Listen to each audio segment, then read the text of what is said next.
An elderly woman hears a knock on her front door. She answers the door and two police officers are standing outside. They smile and jokingly say, "Miss Winslow, I think we broke your husband. He doesn't know how to spell anymore." After parking his car in the driveway, Carl Winslow gets out and walks towards the front door where his wife, Harriet, and the police officers are standing. As Carl walks by his wife, she jokingly says, He also forgot that he needs to find new hiding spots for his snacks that he tries to hide from me. As Carl passes his wife and is about to enter his home, Carl says, "Oh, honey, I wasn't hiding them. I was just keeping them in a spot where I knew our grandchildren wouldn't look when they comes over." Carl walks in his home. Harriet walks in after him and shouts, You heard that, kids? Uncle Carl kept your snacks safe until you guys get here. Carl is a little confused. Then, out of the kitchen walks his nephew Richie. He shouts to his children, You heard your grandmother. Snack time. Richie's children rush in. They grab the snacks and head upstairs. Now, you guys are the owners and CEOs of a major fast food restaurant chain. I would think Rachel's place would supply enough food to keep these children fed and away from my snacks.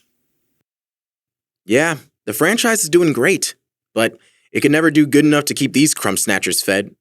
I just wanted to say again how proud I am and how well you two have worked to turn a nice neighborhood after-school hangout into a nationwide chain. It's all thanks to the work ethic my mom instilled in me. Thanks, baby.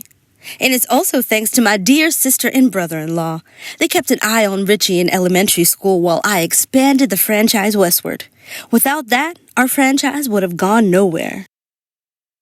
Thanks, Rachel. But we all know the person who's really responsible. Harriet and Rachel look at each other and smile.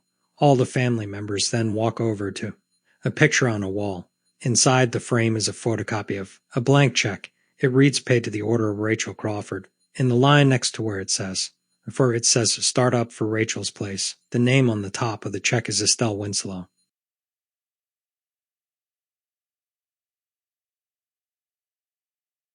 Back at Steve's house, Eddie and Steve are playing basketball in his backyard.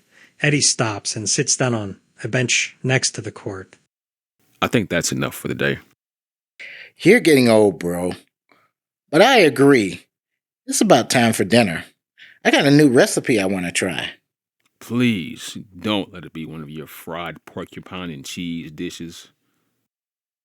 Actually, that sounds good. I haven't had one of those in a while. But no, I was thinking about just making a pizza from scratch. No, I think I'm going to head home. Melissa's probably waiting on me and wondering where I am. No, I already texted her. See? Steve shows Eddie the text message. Melissa's response reads, Yeah, keep him as long as you need. You can adopt him for all I care. LOL.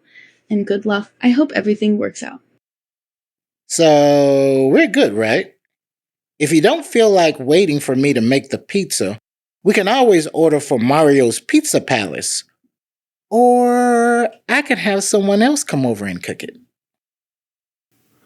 Why do I get the feeling that you're trying to keep me here and stall for something? And who else do you have in mind to cook? All of a sudden, a knock can be heard at the door. You're about to get your answer. Steve and Eddie walk in the house through the back door. They walk to the front door, open it, and there's Waldo and Maxine. They all share hugs, and Maxine and Waldo walk into the house. Eddie smiles and says, Well, I gotta say, this is a nice surprise, Steve. Waldo's cooking is definitely worth the wait. But I don't think Melissa had to wish me good luck when it comes to Waldo's cooking. It's always on point.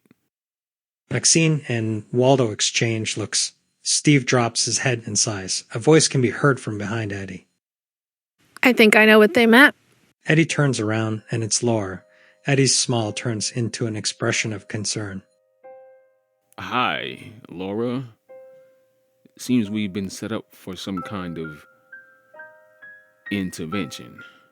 Actually, I set this up. We're in town and Laura wanted to see us, so we volunteered to pick her up at the airport. Yeah, thanks for the ride. However, I thought me and you were going to catch up.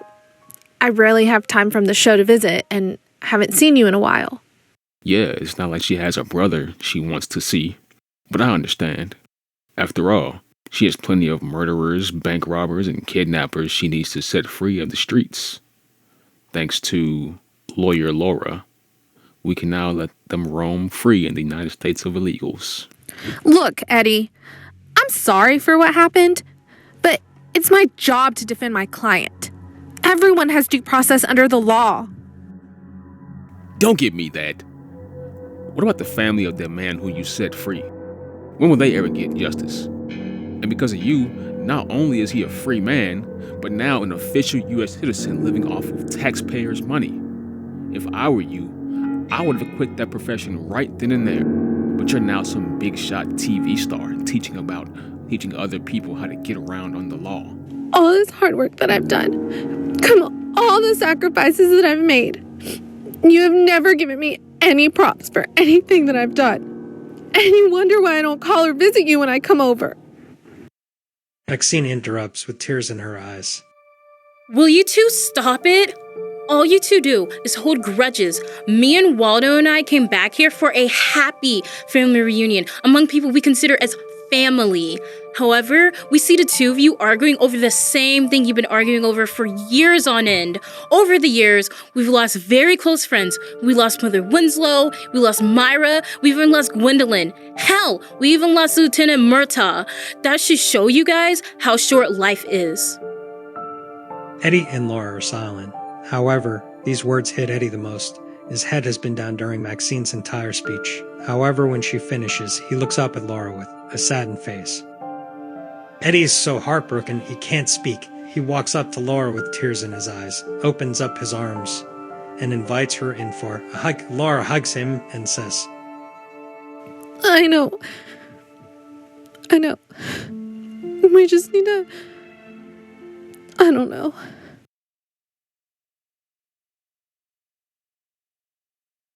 At Harriet and Carl's home, one of the children knocks over a lamp that is on the table next to the couch. The child begins apologizing. One of the other children starts to ridicule him, making weird gestures with his body. He then knocks over and breaks something as well. They both apologize. If I didn't know any better, I would swear these are Steve's children. One of the children looks surprised. Are you talking about Uncle Steve? Was he clumsy as well when he was young? Carl, Harriet, Richie, and Rachel all look at each other and laugh. They begin to tell stories of the things Steve used to do to their home. Richie laughs and assures the children what they have just done is nothing new. Yeah, nothing to whine about. All of a sudden, Rachel drops the smile from her face and she can hear a faint voice in her head. She starts to have a migraine. Carl and Harriet lean over towards her. Are you all right, Rachel? Yeah, it's kind of weird. Today I've been getting all these weird voices in my head that I can't shake, and a headache usually follows. That's funny. I have the same experience today at the police station. Now that you mention it, I keep having this bad daydream for a while now. It's where I'm arguing with one of the kids, and it makes both of us very sad, to the point one storms out. Is it Laura or Eddie? No, that's just the thing. I don't feel like it's one of them. It's just weird. You know, that sounds eerily familiar, Aunt Harriet. I remember playing with 3J, Little G, and Gwendolyn when we used to stay with you. However, I feel as if I had someone else close to me who I used to play with, but I can't put my finger on who. This seems like way too much of a coincidence. You know, Laura came back again today, and she should be back home right now. Let me call, and we can all go visit and see if they're having the same experience.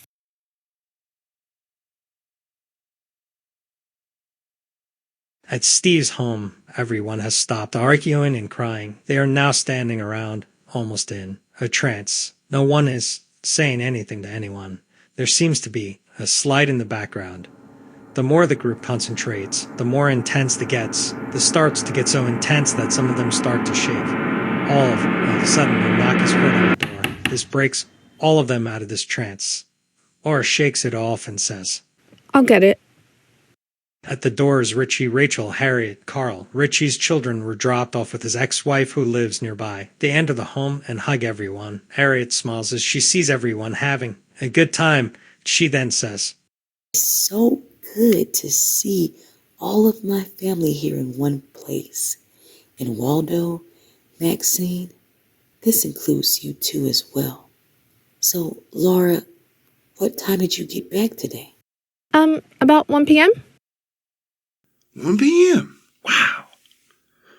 And you didn't even call us when you got home. It's 7 p.m. right now. I take it you guys have been having such a good time, you forgot to call us, huh? Well, Laura got here around 1 p.m. Eddie was here so they could have their usual brother and sister argument for a bit. Afterwards, Steve stops and looks puzzled. He looks around at the others. Then he puts his head down in contemplation. What did we do all this time? Eddie, Laura, Maxine, and Waldo all look at each other puzzled. All of them shrug their shoulders. Well, that doesn't matter. All that matters is that we're all here now. Yeah, as long as part 2 of the Laura-Eddie fight doesn't happen, we should all have... Richie? Is everything okay? Yeah, we've all been having these weird headaches and feelings of time dilation recently. The rest respond in the affirmative that they have been experiencing the same thing. Maybe we can put our heads together and figure out the commonality to this mystery. Waldo then says, Well, before we start, we need to figure out where this annoying sound is coming from in the basement. Everybody else looks at each other, and they look towards the basement. Eddie then says, Does this sound familiar to the rest of you guys? Everyone's eyes widen, and what Eddie has just said gets everyone's attention. Something tells me that sound is the key to what's going on. They all walk slowly down the stairs of the basement. They don't know what they're looking for. However, everybody seems to be walking in the same direction. They all end up at the machine that Eddie and Steve were at earlier. The closer Steve gets to the machine, the more his necklace glows.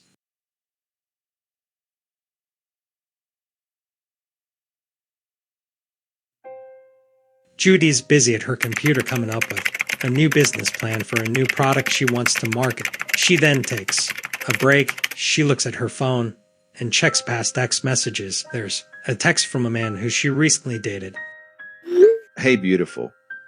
Thank you for the lovely evening we had last weekend. I was hoping we can see each other later this week and maybe get some lunch. Judy replies, Hey, Scott.